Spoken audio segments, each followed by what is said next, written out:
ஆனால் ஒன்றை மட்டும் கூறிக்கொள்ள ஆசைப்படுகிறேன். சீராக சுற்றும் இந்த பூமி சில சமயங்களில் மட்டும் வேகமாக ஓட்டம் பிடிக்கிறது என்று விஞ்ஞானிகள் கண்டுபிடித்திருக்கிறார்கள். அவ்வாறு சுற்றுவதற்கான காரணத்தையும் கண்டுபிடித்து விட்டார்களாம்.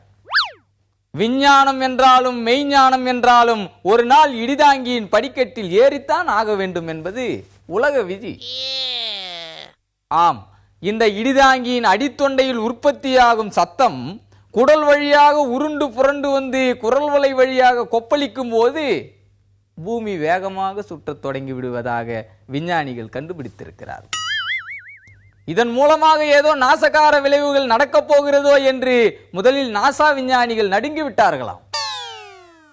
சுமார் 1 மணி முதல் 1.5 மணி நேரம் வரை மட்டும் பூமி இலக்கு இல்லாமல் ஓடிக்கொண்டிருப்பதை கணினி மூலம் மோப்பம் பிடிக்க தொடங்கி இருக்கிறார்.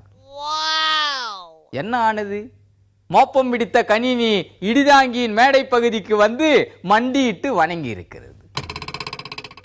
விஞ்ஞானிகளுக்கு தூக்கி வாரி போட்டு விட்டது.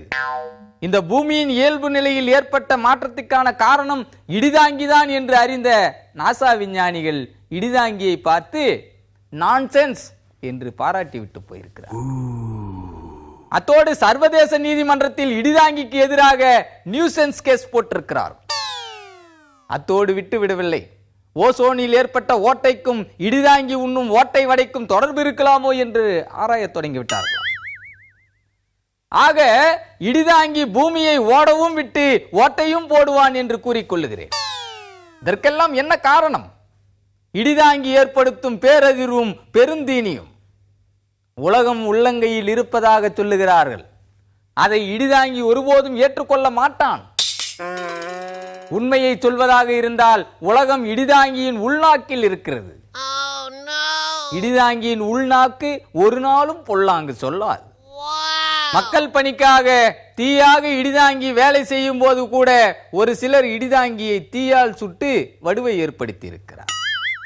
ஆனால் இடிதாங்கி ஒருபோதும் தன் நாவால் சுட்டு அவர்களுக்கு வடுவை ஏற்படுத்தியது இல்லை. வல்லரசு நாடுகள் புதிதாக கண்டுபிடிக்கும் அதிநவீன தோக்குகள் கூட என் நாக்குக்கு நேராக நீளுவதில்லை. அவ்வளவு படு பயங்கரமான நாக்கை வாடகைக்கு பெற்று 4 வாக்குகள் வாங்கலாமா என்று கூட சில கட்சிகள் சதி செய்கின்றன.